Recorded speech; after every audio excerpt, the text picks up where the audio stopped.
What's up, gamers, and welcome back to my channel.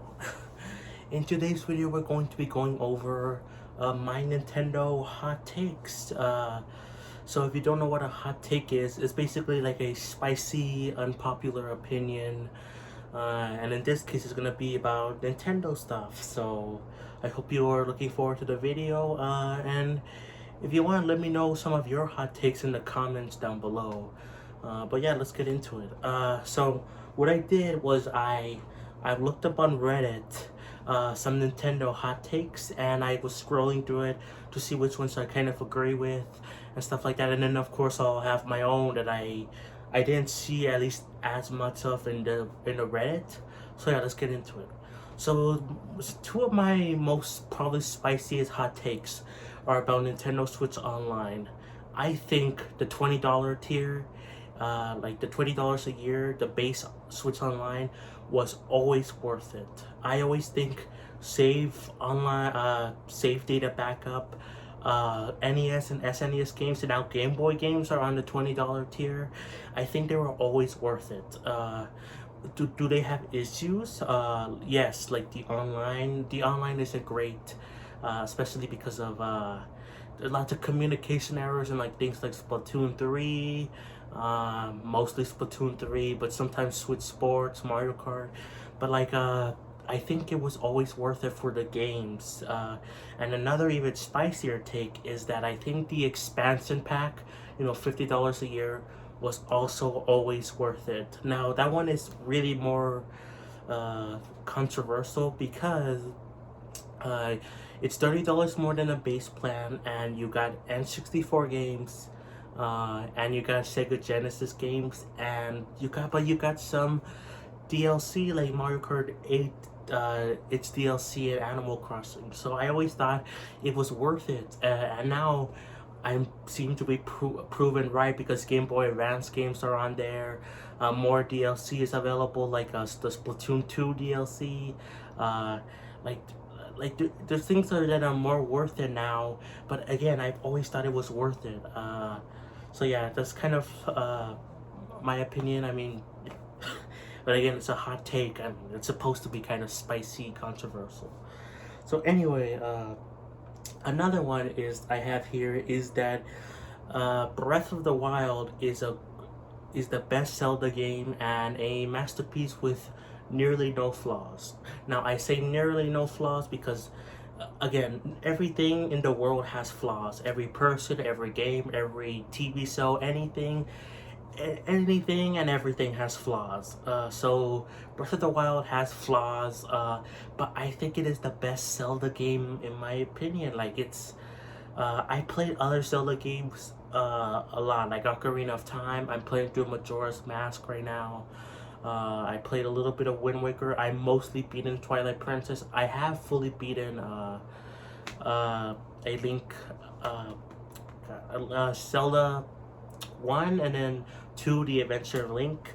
And like I've beaten some games, I've started other ones like Minish Cap, but I think overall, I think Breath of the Wild is the best Zelda game because it's so open. You could go wherever, and you're not pressured into like completing a story or doing things like 100% or getting all the collectibles. You're not pressured into doing that.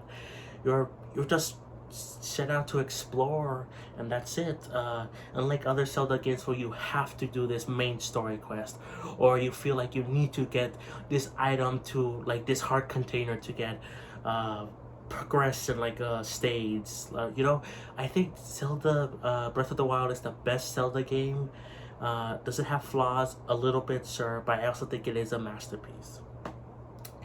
Next hot take, I didn't see this at all on the Reddit, was I think Nintendo should start to go a little bit more mature with their games. Now I don't mean like uh sex scenes or that stuff. I'm not talking about that kind of mature, but I mean like more cussing, more accent, more stuff like that, because I think some of Nintendo's best games are Xenoblade, Fire Emblem. Like they're more mature titles than other their other games. Now, do I hate like Mario or Splatoon? No, no, no, not at all. But I think they should drop in a little bit more. Like there are obviously mature games on the Switch and other Nintendo consoles, but I mean like games made by Nintendo themselves, published, well, not published, but like made by them, like Xenoblade and Fire Emblem. I know Fire Emblem is like, I think it's made kind of by Nintendo, kind of, I don't know, but Xenoblade is made by Nintendo. Well, from Monolith Soft, that was bought by Nintendo. So I think they should really like go into more mature games, like do a little bit more experimenting with again other types of games. I think it's really suited for them. I love the matureness of Xenoblade, Fire Emblem. I haven't played much of Fire Emblem, but I really love how mature it is, and I really want to see more of that. Yeah. So yeah. Now let's see. I think this is another kind of spicy one, but I might change my mind on this later. Xenoblade 3 is one of the worst Xenoblade games. Now, and I'm not talking about the gameplay or the combat. I think it is the best in those. Or exploration, I think it might be the best in that. But I think in terms of writing and the story, I think it is the worst, besides maybe Xenoblade X. In terms of writing. Now, again, I might change my mind on this because I do plan on replaying through Xenoblade 3 to get a better appreciation of the game. But I've always felt, and you could hear this talked about in my like other videos, like in my Xenoblade video I did like a while back. But I've always thought that it started out real strong, Xenoblade 3. And it picked up at the end, at the beginning of chapter 6 and the end of chapter 5. That was the peak. But then it fell downhill real quick. They didn't explain that much stuff. It barely tied into Xenoblade 1 and 2. Things were not explained well. There's like so many questions, like Riku, what's his deal? Like why are Mio and Noah so special? Like how did they get back into the homecoming cycle? Like there's lots of things that are not explained, and like that really bothers me, and I think it might be the weakest besides Xenoblade X in terms of writing. Yeah, but again, I might change my mind on this, and also the DLC might help remedy that a little bit. But again, I think it is, at least in terms of the story and writing, the weakest. Let's see here. I think this is one. I think Pokemon games are just fine on their difficulty. And I don't care about the national decks or whatever people are complaining about with a lot of Pokemon. So here's the thing. I've played a couple of Pokemon games right now, like Pokemon Let's Go Eevee, Sword, Pokemon Scarlet. Like I played a couple Pokemon games, and I've always been like, they're not super hard for me, but they're not easy at all for me. Now, do I admit that it's because I don't really know the typing that much? Yeah, sure. I know that fire is weak against grass, and water is weak against grass. Wait, grass is weak against, okay, I know some of the basic stuff, like electricity is powerful against water. But I don't know things like fairy type or dark type, what are they weak to and stuff like that. So it is challenging for me. But from what I played, I think the Pokemon games are fine on their difficulty. Like, they don't need to become harder or become easier. I think they're just the right amount of difficulty for people like me and other people. Of course, if you play Pokemon games forever, then you'll find it easier. But again, that's what like those Nuzlocke are for. Like they're inflicted challenges to make the game harder for you.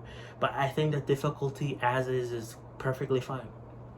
And as for the national decks or whatever, I don't care about having so many Pokemon on my game. Like, I don't care about transferring Pokemon over or how many Pokemon are compatible. I literally don't care about all that stuff. Like, Again, this is kind of building off of the National Dex thing. I don't care about bringing my Pokemon from like, Pokemon Legends Arceus to Pokemon Scarlet. I don't care about bringing in Pokemon at all. Like, I just care about having those Pokemon that are in the game and then naming them, and then yeah, like I have some Pokemon that are named like Zuko from Avatar: The Last Airbender, but they're not the same Pokemon. Like, I don't transfer that same Pokemon to different games. I just get the same Pokemon, and then if they're in the same game, like if they're uh the same type of Pokemon in different games, I just name it the same thing. Like, I don't really know why people care so much about transferring Pokemon and having the National Desk where they have like all the Pokemon in the world. Like, I don't care about that. Let's see here. Oh, here's another one. And I've talked about this before in like a few of my videos. I think the Nintendo Switch doesn't need a successor at all right now. I've talked about this in my gameplay video on Mario Kart Super Circuit. I've also done a dedicated video about when Nintendo's next system will come out. I don't think they need it anytime soon. Like, some people are thinking, oh, it's gonna be totally announced this year, coming out late 2023. I don't think that at all. And even some people that are like, oh, coming out early 2024, I don't think that either. Like, I honestly want and think that they'll announce it maybe early 2024, but it will come out late 2024. But even then, I don't even think we need it anytime soon. Like, the Switch is fine. We don't need, like, the Switch has already good graphics. It looks great still. The battery life is still good. Like, the Switch is perfectly fine. I don't know why people want a more powerful system. If you want to play more powerful games, go play it like an Xbox or PS5. Why are you complaining about Nintendo's power? They're never gonna be on the same level as the current other consoles. They're not. So I don't know why people are complaining like, oh, we need more powerful hardware to keep up with the games. No, we don't. They are the completely different market than like PlayStation and Xbox. We don't need a new hardware from Nintendo, in my opinion. At least not anytime soon. Do I want one? A new piece of hardware? Sure. Am I looking forward to it? A little bit, but I'm not looking forward to having to buy like $300 or $400 for like a system. Like, I'd rather just spend my money on the games right now, and I don't think we need a new Nintendo console. Yeah. I got. Here's another one. That the Wii U was Nintendo's best console before the Switch. And I guess that's another one where I think the Switch is Nintendo's best console ever. Now, the Wii U, I think it has so much going right for it. It had lots of backwards compatibility with the Wii. You could play, N64, NES, SNES.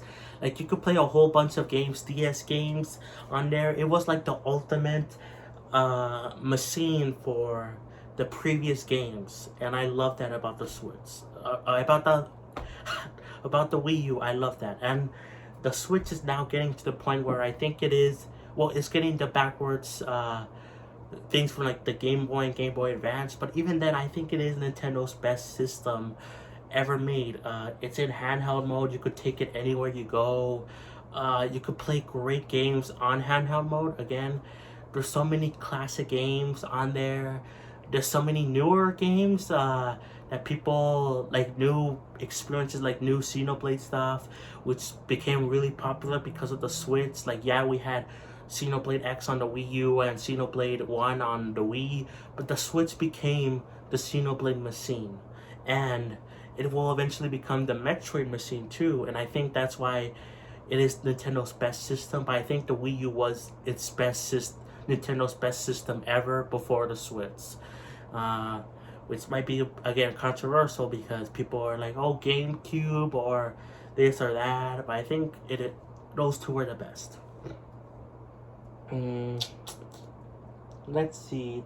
Here's another one I won't go too much into. That there's lots of people that want new F-Zero games, and I think it's not gonna happen. At least not anytime soon, because there's not enough F-Zero fans. Like, lots of people say they want F-Zero, but mostly it's just people copying the people that actually want it.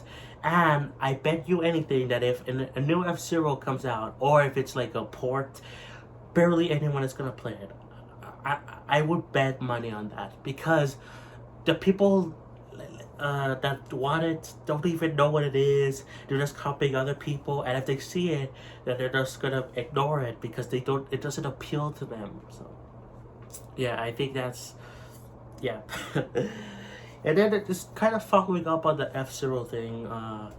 I think Nintendo fans are really, really picky in terms of games. Like, what I mean by this is that I think lots of you see this in like Nintendo Directs a lot. Nintendo fans, they love, and I'm somewhat guilty of this as well, where they're like see a game and they're like, oh, that looks boring or that looks dumb, I don't care, and then they only like one or two games in the Nintendo Direct, and they kind of ignore the fans of those games. Like, I saw this when the Xenoblade stuff happened in the recent Direct. Some people just ignored it or cut it out of their reactions because they didn't care. And like, it's like, I understand not caring, but like not even acknowledging oh, good for those fans. I try to do that like with my reaction video or my reaction live stream for the Nintendo Direct. I'm not the biggest Pikmin fan, but I did acknowledge that Pikmin fans, like especially Arlo, if you know Arlo, the YouTuber, the puppet man, I was happy for him because that's a game he's looking forward to. And again, I tried to do that. I admit I haven't always been the best, but I've always tried to acknowledge that if there's a game or franchise I don't really care about, I'm happy for the people that do like them. And it just annoys me that Nintendo fans are really picky. Like, if they don't see one game they like it, like if they don't see a new 2D Mario or 3D Mario, they're like, oh, that was a horrible Direct, C minus, stuff like that. So I think Nintendo fans are really picky. Let's see. Here's another one that's kind of building off of Nintendo Switch Online. I think while the Wii U had a great collection of classic games, I think it is better to have the subscription model so you don't have to buy those games over and over again. Like, because before, with Virtual Console, like if you had Super Mario Bros. Like on the NES, if you had it on the Wii, you couldn't play it on the Wii U, and then you couldn't play it on the 3DS. So I think it's way better to have a subscription model so you just don't have to buy the same game again and again. And what we know, or at least it's most likely, that Nintendo Switch Online will carry over to the next Nintendo console, and those games will carry on over to the future. So I think it is better to have a subscription model than just paying games outright. I know people find this really controversial. They're like, oh, we want to buy these games, why can't we buy the games separately? I think that's a stupid idea. Why would you want to buy something like multiple, like why would you want to buy multiple games? Like, let's say Ocarina of Time, Mario 64, and all the other N64 games, you could buy them on the Switch for $10 each. That would be like what, like $100 or probably more? I think it's more. Why not just pay $50 a year for that? Like, I think that's a really stupid idea in my opinion. I think the subscription model works better. Let's see. Well, here's another one. I think Mario 64 is very overrated. I like Mario 64. I like some of the ideas it has, but it controls horribly and it hasn't aged the best. Was it revolutionary? Of course it was. It was like the first 3D game of its kind, but it's very overrated. People always see it as like the best 3D Mario game, and stuff like that. It's very like lots of mods on it, lots of speed running, and I think it's very overrated. Like it's just nostalgia talking. Like it hasn't aged the best at all. Very some tedious stuff too, like getting 100 coins in every course. Like it's very tedious. Not as much as like Mario Sunshine is and like the blue coins, but it's still like the movement and all that stuff. Like very overrated. Let's see. I don't know, guys. I think that might be it. Here, I'll say this. Another one about Zelda Majora's Mask. I said I was playing it during currently, not as much, but I did do a live stream on it, and I played it when I was trying to go for 100%. But I find the mechanics of like time manipulation and going back in time and undoing your progress really annoying and really stupid. I don't know why they couldn't just make it a normal Zelda game where there's no time limit. You could just go about your day with saving the world, but you don't have to rewind time. It kind of makes it pointless. Like, why would you even try to do like side quests if like your progress will be undone, you know?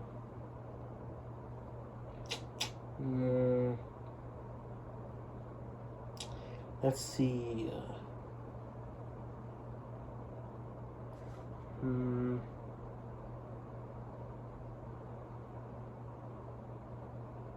I don't know. I think that's it, guys. Yeah,